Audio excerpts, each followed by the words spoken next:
السلام علیکم ڈیفینسرز friends, defence updates میں پاکستان کی فتح 5 سسٹم کی باقاعدہ انڈکشن سے متعلق خبر پر بات کریں گے۔ ایران کی جانب سے امریکی ایئر فورس کو بھاری نقصان پہنچائے جانے کی اطلاعات، امارات کا فرانس کو رفال F5 سے متعلق انکار، انڈیا سمیت دیگر اہم بین الاقوامی دفاعی خبریں بھی اس ویڈیو میں شامل ہوں گی۔ So let's start.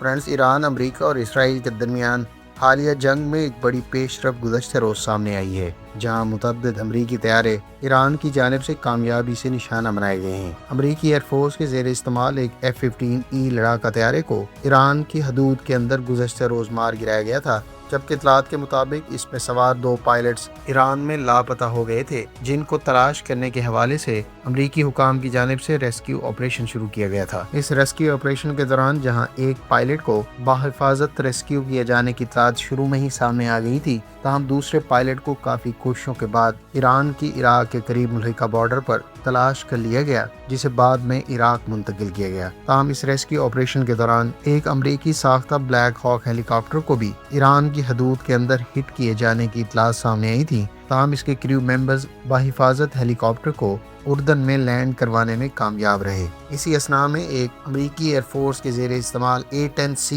Combat year craft کو بھی اسٹریٹ آف ہرمز کے قریب نشانہ بنایا گیا، جہاں یہ طیارہ اسٹریٹ آف ہرمز میں گر کر تباہ ہو گیا، جبکہ اس کا پائلٹ سیفلی انجیکٹ کرنے میں کامیاب رہا۔ دوسری جانب کویت میں تعینات امریکی آرمی کے زیر استعمال ایک چنوک ہیلی کاپٹر کو بھی ون وے اٹیک ڈرون سے ایران کی جانب سے کامیابی سے نشانہ بنایا گیا، جہاں اس heavy cargo transport aircraft کو بھاری نقصان اٹھانا پڑا۔ خیال رہے کہ گزشتہ روز ایک اور A-10 طیارے کو بھی ایران کے اندر کارروائیوں کے دوران ایران کی جانب سے نشانہ بنایا گیا، تاہم اس طیارے کو جزوی نقصان پہنچا۔ حالیہ ایران جنگ کے دوران امریکہ کے اب تک 4 F-15 طیارے تباہ کیے جانے کی اطلاعات سامنے آ چکی ہیں، جن میں سے کچھ فرینڈلی فائر جبکہ کچھ کو ایران نے کامیابی سے نشانہ بنایا۔ ادھر ڈرونز کی بات کریں تو امریکی ایئر فورس کے زیر استعمال ایک MQ-9 ڈرون کو 2 روز پہلے ایران کی جانب سے کامیابی سے مار گرایا گیا، اور اب تک ایران کی جانب سے امریکی ساختہ ڈرونز کو تباہ کیے جانے کے حوالے سے تعداد 16 ہو گئی ہے۔ لہٰذا ہم یہ کہہ سکتے ہیں کہ گزشتہ روز ایران جنگ کے دوران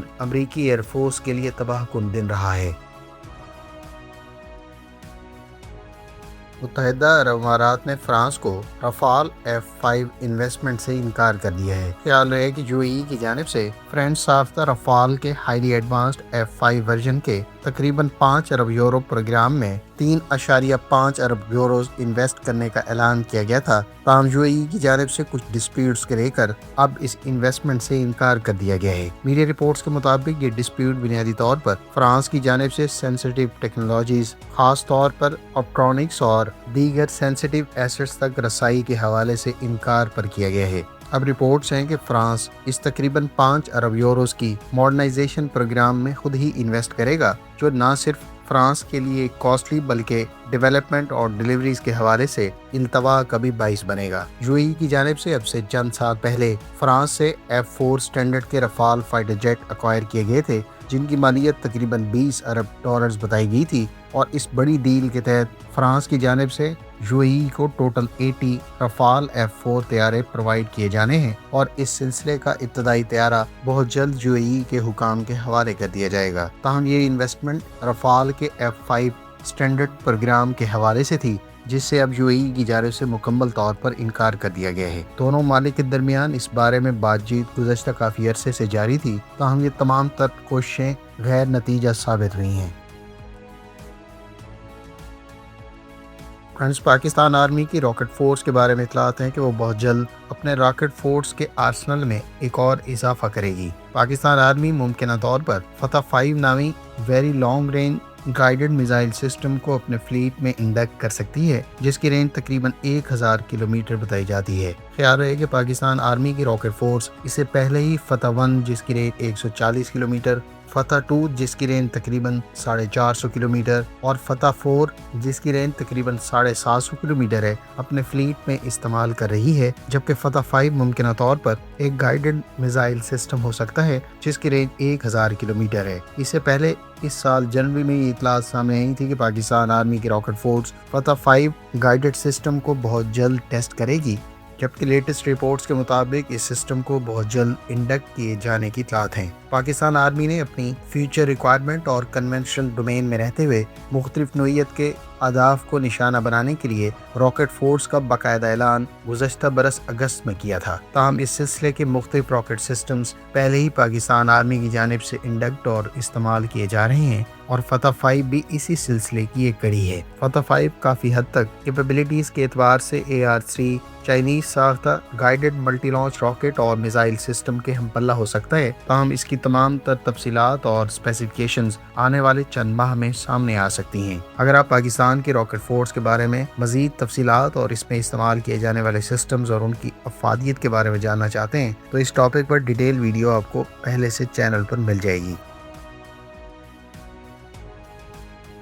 مشرقی ملائیشیا میں ملیشین ایئر فورس کی بیس لابوان ایئر فورس بیس پر ترک ساختہ انکا ایس UAV کو پہلی مرتبہ ٹیسٹ فلائی کیا گیا ہے۔ رائل ملیشین ایئر فورس کی جانب سے ترک ایروسپیس انڈسٹریز کی کولیبریشن سے انکا ایس ڈرون کو گزشتہ روز کامیابی سے ٹیسٹ فلائی کیا گیا ہے، جو بنیادی طور پر اس ڈرون کی ملیشین ایئر فورس میں آپریشنل ریڈینس کے حوالے سے ایک اہم اقدام ہے۔ ملیشیا کی جانب سے اب سے کچھ عرصہ پہلے ترک ایروسپیس انڈسٹریز کے انکا ڈرون کا انتخاب کیا گیا تھا اور تازہ ترین اطلاعات کے مطابق ملیشیا کی جانب سے تقریباً 1 درجن کے قریب انکا ڈرونز حاصل کیے جائیں گے، جن میں سے کچھ انکا ایس یعنی سرویلنس ڈرون، جبکہ کچھ میری ٹائم رول کے لیے کنفیگر یونٹس حاصل کیے جائیں گے، جبکہ مزید کچھ یونٹس کامبٹ مقاصد کے لیے ترک ایروسپیس انڈسٹری سے رائل ملیشین ایئر فورس کے لیے حاصل کیے جا رہے ہیں۔ انڈیا نے اپنی نیوی میں 2 اہم ایسٹس گزشتہ روز باقاعدہ انڈکٹ کر دیے ہیں۔ انڈیا کی جانب سے انڈین نیوی میں تیسری اریہانت کلاس نیوکلیئر اٹیک سب مرین کو باقاعدہ انڈکٹ کیا گیا ہے۔ یہ سب مرین جسے INS اریدمان کا نام دیا گیا ہے، یہ نیوکلیئر کیپیبل بیلسٹک میزائل سب مرین ہے، جبکہ اس کے علاوہ گزشتہ روز وشاکھا پٹنم میں نلگیری کلاس کی ایک فریگیٹ جس کو INS تارا گیری کا نام دیا گیا ہے، اسے بھی باقاعدہ انڈین نیوی میں انڈکٹ کر دیا گیا ہے۔ INS اریدمان دراصل ایک نیوکلیئر بیلسٹک میزائل سب مرین ہے جو جوہری حملے کے بعد جوابی وار کے لیے بنائی گئی ہے۔ یہ سب مرین دراصل بھارت کو سی آف بنگال سے K4 میزائلز کی بدولت پاکستان اور چین کے اندر ڈیپ انسائڈ اہداف کو نشانہ بنانے کے قابل بناتی ہے اور یہ ایک محفوظ اور مؤثر نیوکلیئر ڈیٹرنس پرووائڈ کرتی ہے۔